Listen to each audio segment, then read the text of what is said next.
Shalom Bapak Ibu Saudara, Jemaat Tuhan dimanapun berada. Puji Tuhan kembali pada pagi hari ini kita boleh beribadah bersama-sama. Walaupun masih secara online, tapi saya kena percaya bahwa penyertaan Tuhan senantiasa ada buat Bapak Ibu dan Jemaat yang sedang mengikuti ibadah online pada pagi hari ini.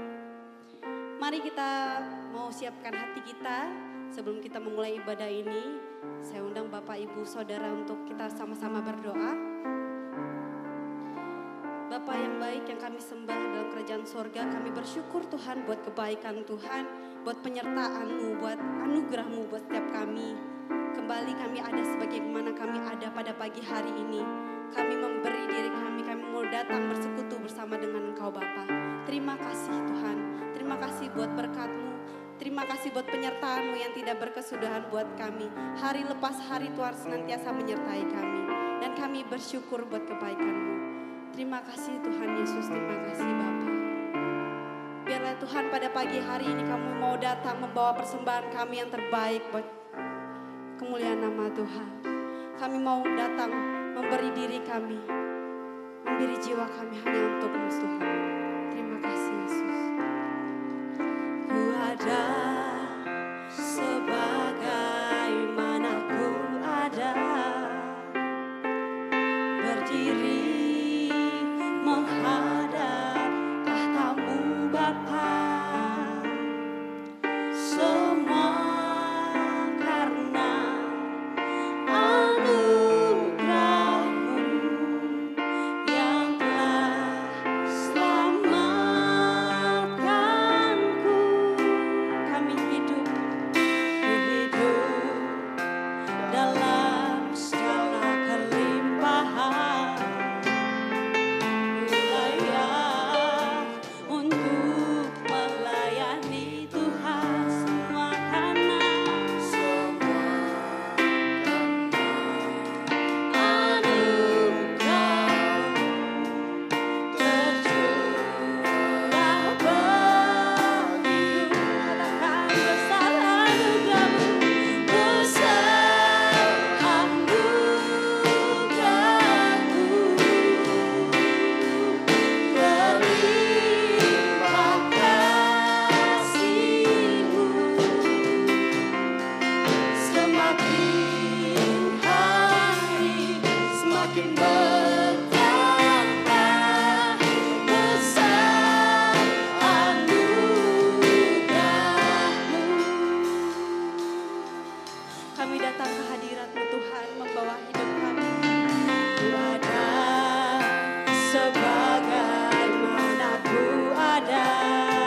kita mau katakan begitu besarnya kasih Tuhan buat kita.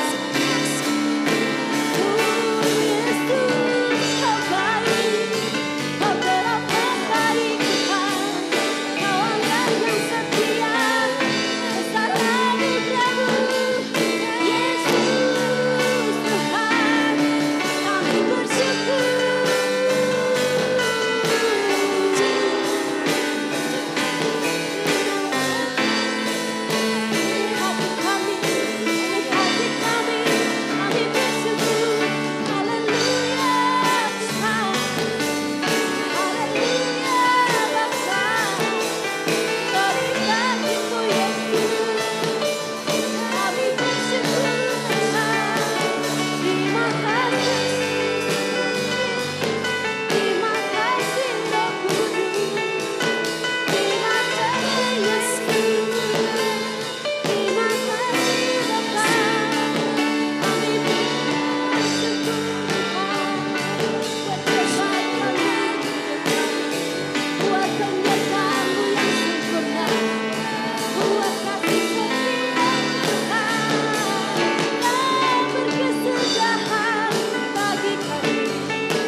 Bersyukur Tuhan buat kebaikan-Mu dalam hidup kami.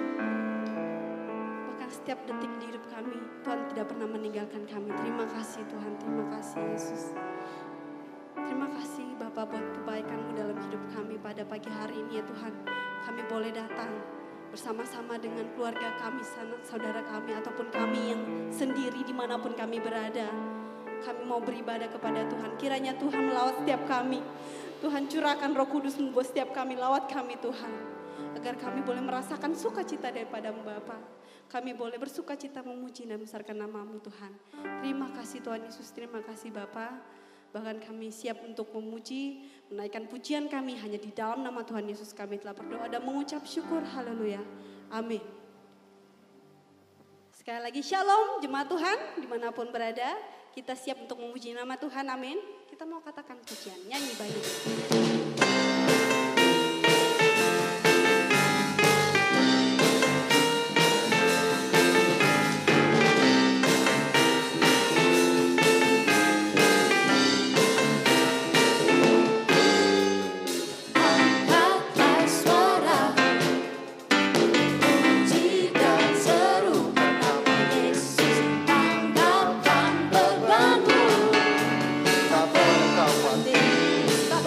Sang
Mari saudaraku yang terkasih, kita akan mendengarkan firman Tuhan. Kita tunduk kepala, kita mau berdoa. Bapa di dalam surga, di dalam nama Tuhan kami, Allah kami Yesus Kristus, kami mengucap syukur apabila kami diberi kesempatan untuk memuji, bahkan kami mau mendengarkan sabda-Mu. Urapi kami semua dengan kuasa Roh Kudus-Mu, sehingga kami mampu melakukan apa yang Kau kehendaki melalui firman ini. Urapi hamba yang lemah dan hina ini, biarlah taruh perkataan-Mu, kuasa dan hikmat-Mu, sehingga nyata Engkau benar-benar bekerja dan nama-Mu dimuliakan. Terima kasih, lembutkanlah hati kami, biarlah hati kami ibarat tanah yang subur akan taburan benih firman-Mu. Terpujilah nama-Mu, kami serahkan acara ini dalam tangan kuasa-Mu, biarlah Roh Kudus beracara seluas-luasnya. Di dalam nama Tuhan Yesus kami berdoa. Haleluya. Amin. Puji Tuhan. Saudaraku yang terkasih, kita bersyukur pada hari ini masih dalam suasana Pentakosta atau kita kenal dengan tercurahnya Roh Kudus. Kita mau belajar, masih berkisar di situ. Kita buka di dalam Kisah 2 ayat 22 sampai 24 dan dilanjutkan dengan 36 sampai 42. Kisah Rasul pasal yang kedua, 22 sampai 24, 36 sampai 42. Silakan. Kisah Para Rasul pasal 2 ayat 22 sampai dengan 24, demikian firman Tuhan. Hai orang-orang Israel, dengarlah perkataan ini. Yang aku maksudkan ialah Yesus dari Nazaret, seorang yang telah ditentukan Allah dan yang dinyatakan kepadamu dengan kekuatan-kekuatan dan mujizat-mujizat dan tanda-tanda yang dilakukan oleh Allah dengan perantaraan Dia di tengah-tengah kamu seperti yang kamu tahu. Dia yang diserahkan Allah menurut maksud dan rencananya telah kamu salibkan dan kamu bunuh oleh tangan bangsa-bangsa durhaka.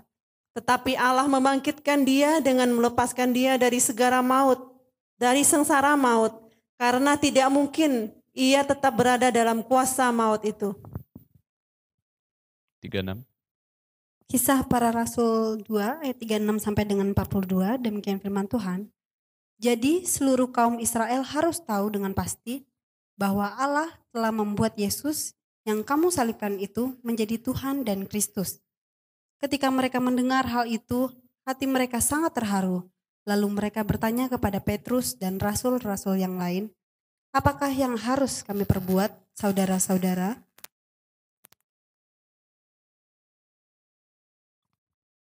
Jawab Petrus kepada mereka, bertobatlah dan hendaklah kamu masing-masing memberi dirimu dibaptis dalam nama Yesus Kristus untuk pengampunan dosamu.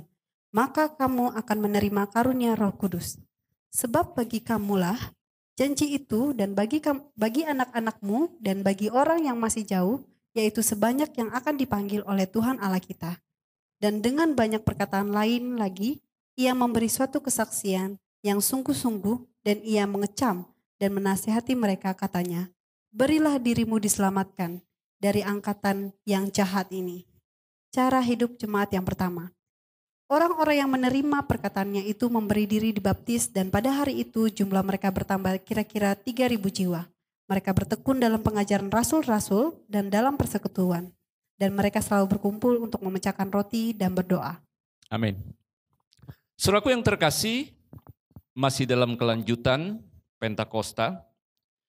Nah, kita perhatikan di sini para rasul, khususnya Rasul Petrus. Kita melihat yang sebelumnya Petrus begitu tidak stabil, bahkan terhadap anak kecil pun ia sempat menyangkali Tuhan Yesus. Tetapi ketika Roh Kudus turun, ketika Roh Kudus mengurapi Rasul Petrus ini, kita lihat sesuatu yang luar biasa terjadi. Petrus yang tadinya tidak stabil, kita lihat selanjutnya dia begitu luar biasa. Nah, ketika Roh Kudus mengurapi Rasul Petrus dengan berani, Petrus menyatakan Yesus dalam khotbahnya. Ia menyatakan Yesus yang telah lahir. Ia menyatakan Yesus yang telah disalibkan, mati. Bahkan Yesus bangkit dan kembali ke sorga. Nah, ini dia beritakan dengan berani, dengan luar biasa. Dan ia menyatakan dan menyerukan kepada bangsa Israel pada waktu itu dengan seruan yang sangat luar biasa. Bertobatlah kamu dan berilah dirimu dibaptis. Inilah tema kita pada pagi hari ini. Bertobatlah kamu dan berilah dirimu dibaptis. Saudaraku, kita melihat khotbah Petrus ini, kalau kita membaca ayat ke-23, kita ulangi. Ayat 23. Ayat 23, dia yang diserahkan Allah menurut maksud dan rencananya telah kamu salibkan dan kamu bunuh oleh tangan bangsa-bangsa durhaka. Ya, bagian pertama tadi saya katakan ini adalah bagian daripada khotbahnya Rasul Petrus. Ia mengecam dengan keras dosa orang Israel. Dan ia juga menyatakan murka Allah, penghakiman Allah itu pasti terjadi. Nah, kita melihat khotbah pada minggu sebelumnya, Roh Kudus turun menginsapkan dunia akan dosa, kebenaran dan penghakiman dan seterusnya. Nah, ini masih sesuai dan inilah terjadi. Dan Roh Kudus mengurapi Rasul Petrus. Apa yang Petrus nyatakan, dan memang dalam arti di sini keseluruhannya Petrus memuliakan Tuhan Yesus. Tetapi justru di sini menyatakan dosa mereka. Karena apa? Mereka sudah menolak Tuhan Yesus. Bahkan lebih jauh daripada itu mereka bunuh. Mereka salibkan dia. Nah, Petrus dengan berani. Petrus dengan keras mengecam. Ayo bertobat. Ada penghakiman. Ayo bertobat. Kalau tidak, kamu akan binasa. Nah, itu Petrus lakukan. Nah, kita melihat berikut lagi, 38.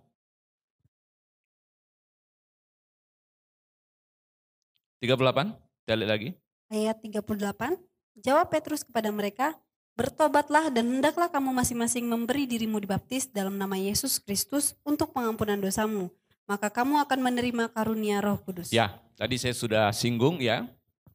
Jelas Petrus mengatakan bertobat dan beri dirimu dibaptis sesuai dengan tema kita dan kamu akan menerima karunia Roh Kudus. Saudaraku yang terkasih, di sini dalam arti ya, Roh Kudus mengurapi Petrus, Roh Kudus menyatakan kepada Petrus untuk memberitakan kabar pertobatan ini dan supaya mereka dibaptis dalam arti mereka mengaku pertobatan atau mengaku dosa dan mati bersama Yesus dan bangkit kembali bersama Yesus dalam baptisan itu. Nah, itu Petrus nyatakan. Karena apa? Bukan karena kehebatan, bukan karena dia luar biasa sebelumnya. Kita lihat siapa Petrus. Tetapi itu semata-mata karya atau kerja Roh Kudus yang memenuhi Rasul Petrus. Nah, saudaraku, kita perhatikan lagi ayat yang ke-36 dikatakan apa di situ. Coba kita lihat lagi 36. Ayat 36, jadi seluruh kaum Israel harus tahu dengan pasti bahwa Allah telah membuat Yesus yang kamu salibkan itu menjadi Tuhan dan Kristus. Nah, ayat 36 jelas berkata di situ. Paulus menyerukan kepada bangsa Israel. Tahukah kamu? Yesus yang kau salibkan itu, dialah Tuhan, dialah Mesias, dialah yang diurapi, dialah Kristus. Saudaraku yang terkasih, ini semua adalah kerja Roh Kudus. Ini semua adalah karya Roh Kudus. Menyatakan Yesus adalah Tuhan, Mesias yang diurapi. Atau yang disebut juga Kristus di situ. Nah, saudaraku yang terkasih, begitu luar biasanya kerja atau karya Roh Kudus ini. Dan begitu Roh Kudus membuat suatu pekerjaan yang luar biasa, yang sebelumnya tidak dilakukan atau belum bisa seperti itu. Nah, ini yang pertama, itu doa Paulus, khotbah Paulus. Jadi Paulus berkhotbah dengan berani, Paulus berkhotbah dengan lantangnya, Paulus berkhotbah dengan urapan yang luar biasa yang sebelumnya tidak terjadi pada Petrus, maksud saya Petrus. Nah, itu yang terjadi karena Roh Kudus bekerja kepada Rasul Petrus. Saudaraku, kita lihat apa menjadi reaksi orang-orang Israel pada waktu itu. Tentu tadi Petrus diurapi atau para rasul yang lain diurapi dengan Roh Kudus, tentu juga orang-orang yang hadir pada saat itu yang jumlahnya ribuan, Roh Kudus juga bekerja. Jadi Roh Kudus bukan hanya mengurapi para rasul, dan Roh Kudus juga bekerja mengurapi orang-orang yang hadir pada saat itu. Nah, bagian kedua kita melihat reaksi atau respon daripada orang-orang pada saat itu atau orang Israel pada khususnya. Nah, kita melihat ayat 37, apa yang terjadi? Ayat 37, ketika mereka mendengar hal itu, hati mereka sangat terharu. Lalu mereka bertanya kepada Petrus dan rasul-rasul yang lain, apakah yang harus kami perbuat, saudara-saudara? Ya, saudaraku yang terkasih, mereka meresponi khotbah daripada Rasul Petrus yang berapi-api itu, atau khotbah yang luar biasa yang agung itu. Mereka meresponi karena urapan Roh Kudus juga. Tanpa Roh Kudus tidak mungkin mereka meresponi. Nah, kita melihat respon mereka. Lalu mereka bertanya dan berkata, apa yang harus kami perbuat saudara-saudara? Nah, itu satu pertanyaan yang menarik. Itu satu pertanyaan yang sangat luar biasa. Apa yang harus kami perbuat? Nah, di sini dalam arti mereka rindu. Nah, di sini dalam arti mereka mau berubah. Dan di sini mereka mau memperbaiki kehidupan mereka yang salah itu. Alias mereka mau bertobat. Apa yang harus kami perbuat? Nah, kalau kita melihat di situ, Paulus dengan jelas mengatakan, bertobatlah dan hendaklah kamu masing-masing memberi diri dibaptis dalam nama Yesus untuk pengampunan dosa. Dan kamu akan menerima Roh Kudus. Nah, itu jawaban. Jadi apa yang harus kami perbuat? Respon mereka. Petrus katakan, bertobat, beri dirimu dibaptis, dan karunia Roh Kudus akan menyertai kamu. Jelas di situ. Nah, jadi saudaraku yang terkasih, mereka meresponi khotbah itu karena urapan dengan luar biasa, dengan sangat sukacita. Nah, kita melihat lagi ayat 41 kita perhatikan. Ayat 41, demikian firman Tuhan. Orang-orang yang menerima perkataan itu memberi diri dibaptis, dan pada hari itu jumlah mereka bertambah kira-kira 3.000 jiwa. Nah, saudaraku, 3.000 jiwa bertobat dan memberi diri dibaptis. Ini suatu yang spektakuler. Kalau sekarang ada penginjilan yang seperti itu, sangat luar biasa. Ini bukan 3.000 yang hadir, tapi 3.000 yang bertobat. 3.000 yang menyatakan diri untuk menerima Yesus sebagai Tuhan dan Juru Selamat dan mau dibaptis dalam arti pengampunan dosa. Saudaraku, mereka meresponinya dengan begitu luar biasa. Dan mereka bukan hanya terharu, tapi mereka memberi diri mereka untuk dibaptis dan percaya terima Yesus sebagai Tuhan dan Juru Selamat. Luar biasa. Nah, ini semua adalah kerja Roh Kudus. Ini semua adalah karya Roh Kudus. Tanpa Roh Kudus tidak mungkin ini terjadi. Tanpa Roh Kudus tidak mungkin begitu banyak orang bertobat. Dan bukan hanya banyak, tanpa Roh Kudus, jangankan banyak, mungkin seorang pun tidak. Nah, jadi jelas di sini karya Roh Kudus begitu luar biasa. Karya Roh Kudus bisa membalikkan situasi. Roh Kudus bisa menyatakan yang tidak menjadi iya, yang tidak mungkin menjadi mungkin, yang tidak bisa menjadi bisa, yang sulit menjadi begitu mudah. 3.000 orang bertobat. Saudaraku, kita melihat di situ, tadi saya sudah jelaskan, mereka memberi diri dibaptis. Dalam arti mereka mau mengikuti Yesus dalam kematiannya, dalam kebangkitannya. Nah itu. Ayat 42, lebih jauh kita perhatikan lagi, ayat 42 berkata apa di situ? Ayat 42, mereka bertekun dalam pengajaran rasul-rasul dan dalam persekutuan, dan mereka selalu berkumpul untuk memecahkan roti dan berdoa. Nah, reaksi berikut kita melihat, setelah mereka memberi diri dibaptis, dalam arti percaya kepada Tuhan Yesus, dan mau berubah, bertobat, nah kita melihat, reaksi berikutnya adalah mereka bertekun dalam pengajaran rasul dan dalam persekutuan. Bertekun dalam pengajaran rasul. Nah artinya mereka mau belajar, mereka mau diajar, dan mereka mau mengerti banyak hal. Dan mereka selalu memiliki satu persekutuan. Nah kita kenal ini adalah jemaat pertama. Jemaat pertama yang begitu luar biasa. Ya, jemaat pertama yang begitu memiliki sejarah yang sangat luar biasa ini. 3.000 orang bertobat. 3.000 orang menerima Yesus sebagai Tuhan dan Juru Selamat. Dan 3.000 orang ini senantiasa bertekun. Bukannya 3.000 ya. Ini ditambah lagi dengan jemaat yang sudah ada. Ya. Mereka bertekun dalam pengajaran rasul. Mereka tetap bersekutu. Dalam arti mereka menjadi satu jemaat Tuhan. Nah ini patut kita contoh pada keadaan sekarang. Yang ini patut kita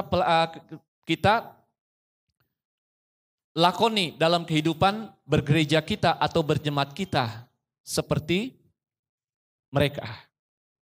Kalau kita bisa seperti ini luar biasa. Kalau jemaat Tuhan masing-masing bisa lakukan seperti ini dengan kekuatan Roh Kudus, nama Tuhan begitu dimuliakan. Amin ya. Nah, jadi kita melihat saudaraku yang terkasih. Ketika orang dan jemaat yang dikuasai atau diurapi Roh Kudus, pasti ada pertobatan. Karena tugas Roh Kudus adalah menginsapkan manusia akan dosa. Supaya apa? Manusia bertobat.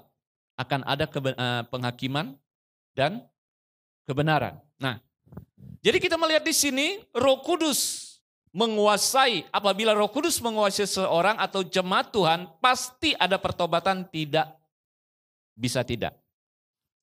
Dalam arti kalau kita jabarkan dalam kehidupan kita berjemaat sehari-hari, setiap hari, setiap kita pribadi ada pertobatan. Mungkin saudara berkata, apakah harus ada pertobatan setiap hari? Iya. Mengapa?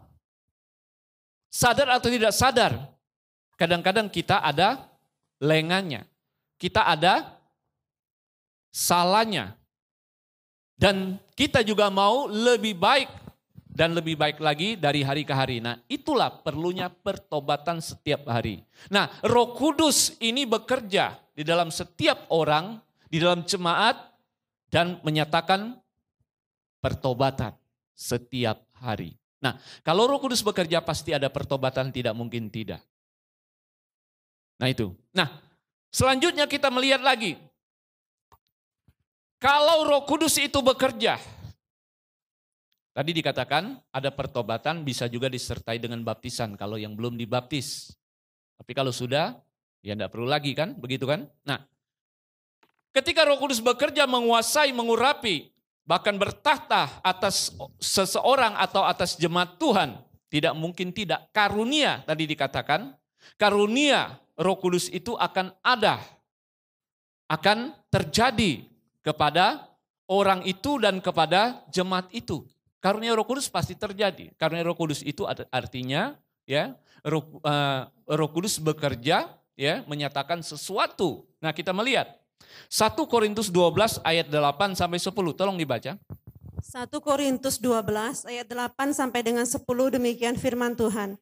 Sebab kepada yang seorang Roh memberikan karunia untuk berkata-kata dengan hikmat.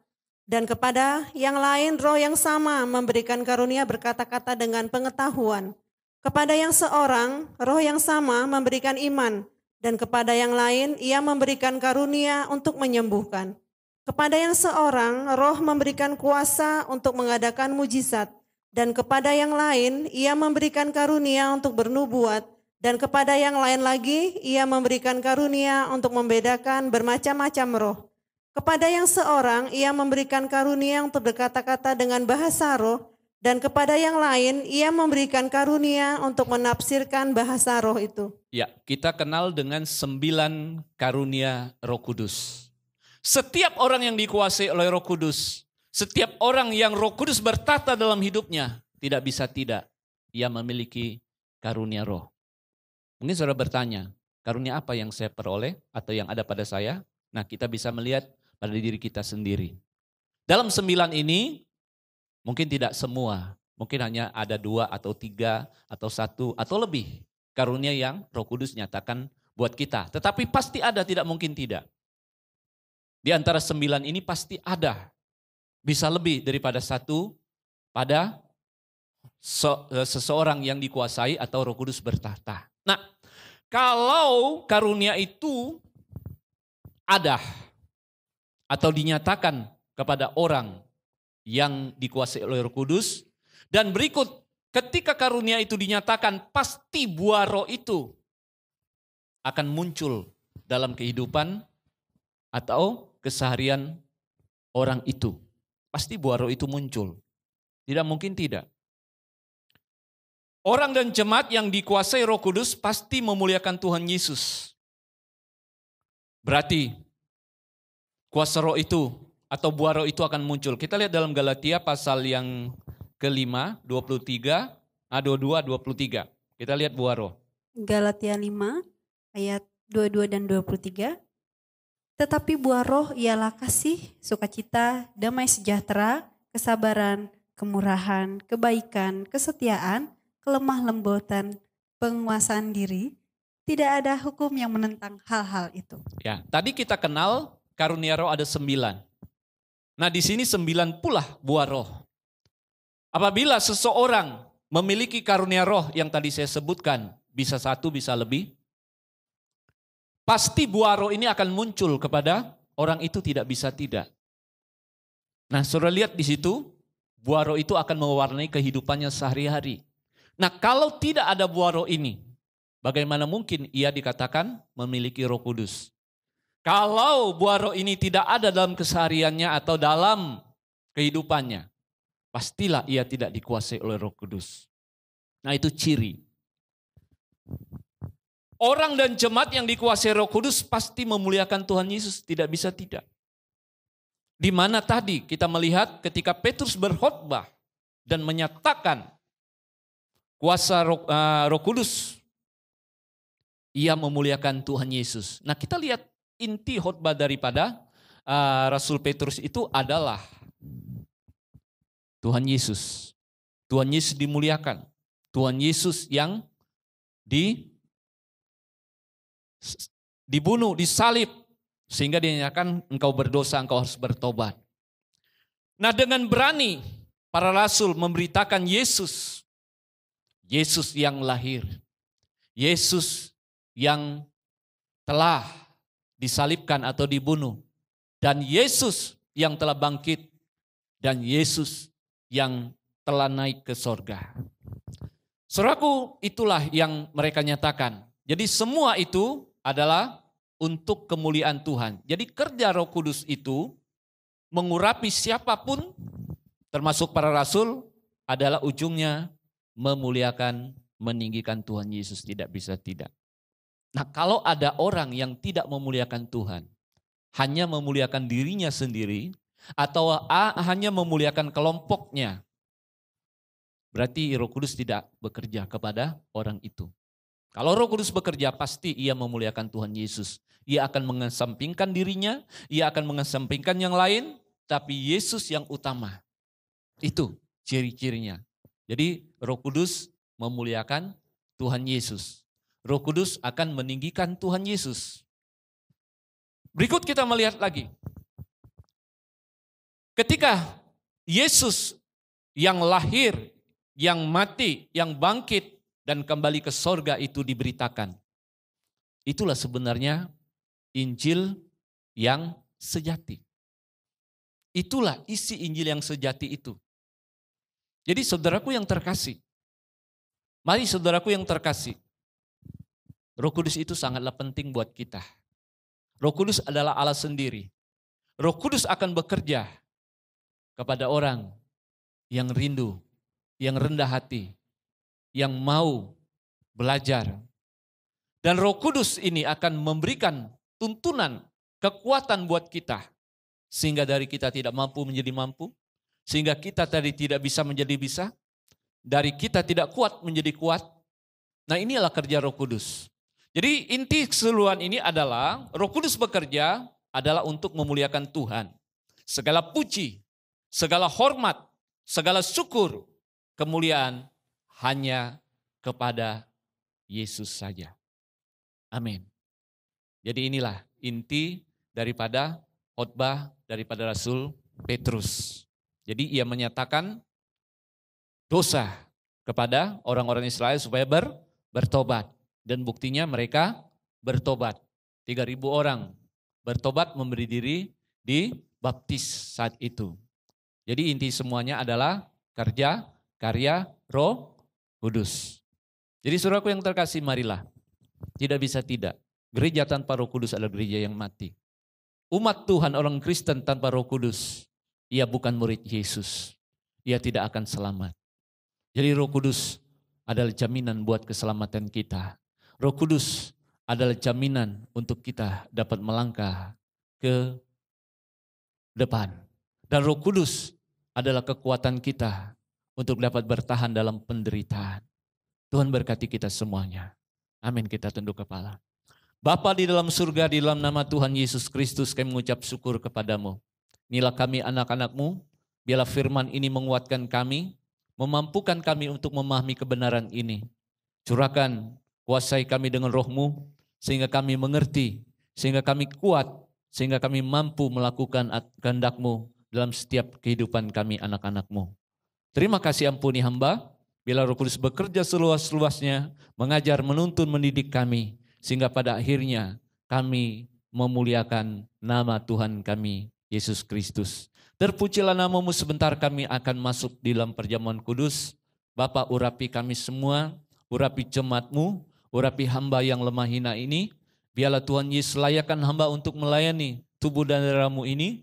Sehingga Tuhan Yesus kami berkenan di hadapan hadirat-Mu. Sekali lagi urapi hamba-Mu, urapi kami anak-anak-Mu yang menerima perjamuan ini. Dan melalui ini biarlah Engkau semakin dikagumi dan dimuliakan. Biarlah melalui perjamuan kudus ini kami mengingat akan pengorbanan-Mu yang besar. Dan kami bersekutu dalam Engkau, dan kami percaya Engkau hadir di setiap kehidupan kami. Engkau bertahta di setiap kami anak-anak-Mu. Di dalam nama Tuhan Yesus, kami mengucap syukur, kami telah berdoa dan kami alaskan doa kami. Amin. Puji Tuhan. Ya, saudaraku yang terkasih, kita akan masuk dalam perjamuan kudus. Saudaraku, perjamuan kudus bukan hal yang biasa atau rutinitas kita. Tapi perjamuan kudus adalah mengingatkan kita akan pengorbanan Tuhan. Melalui perjamuan kudus juga mengingatkan kita akan persekutuan kita dengan Dia. Dan biarlah melalui itu juga kita merasakan Dia hadir. Dia ada, Dia bersama dengan kita. Mari kita naikkan pujian, kita persiapkan hati kita. Kita mau persiapkan segenap hidup kita untuk menerima yang kudus ini.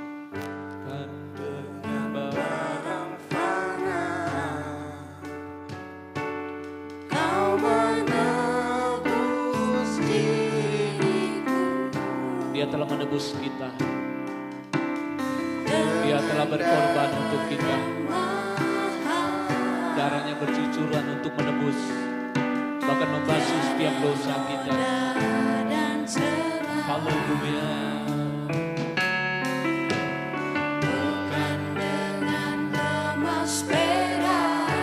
Dia telah menebus kita dengan darahnya sendiri. Kita sangat beruntung dan kita mau bersyukur kepadanya. Dia Tuhan yang sangat mengasihi kita. Oleh segenap kasih dan pengorbanan-Mu, Dia telah mati untuk kita. Telah mati dan tinggalkan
Bapa dalam surga, sekali lagi urapi kami anak-anak-Mu, layakkan kami, biarlah melalui perjamuan kudus ini, Engkau nyatakan kuasa-Mu buat kami anak-anak-Mu, sehingga melalui ini semuanya, kami semakin dikuatkan, kami semakin diperbaharui, dan nama-Mu dimuliakan. Terima kasih Bapa, urapi kami semuanya, di dalam nama Tuhan Yesus, kami mengucap syukur, kami telah berdoa. Haleluya. Amin. Saudaraku yang terkasih, kita ambil roti. Saat ini kita angkat melebihi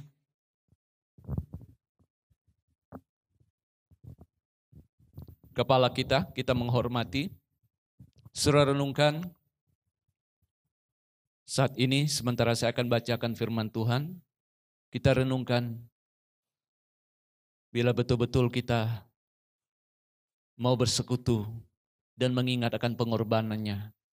Dan biarlah Tuhan Yesus hadir di tengah-tengah kita pada saat ini melalui perjamuan kudus ini. Sebab apa yang telah kuteruskan kepadamu telah aku terima dari Tuhan. Yaitu bahwa Tuhan Yesus pada waktu malam ia diserahkan mengambil roti. Dan sudah itu ia mengucap syukur atasnya. Ia memecah-mecahkannya dan berkata, inilah tubuhku yang diserahkan bagi kamu, perbuatlah ini menjadi peringatan akan aku. Mari kita makan dengan percaya. Haleluya.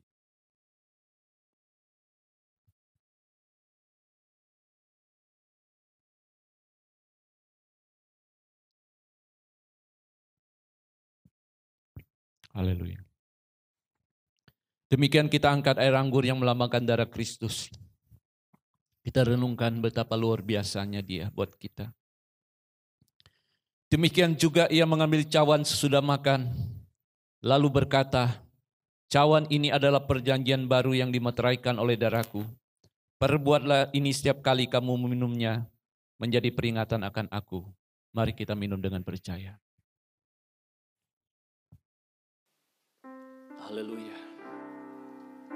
Terima kasih Tuhan. Terima kasih Yesus. Sudilah kita mengangkat kedua belah tangan kita. Kita mau bersyukur kepada Dia. Haleluya. Kami bersyukur.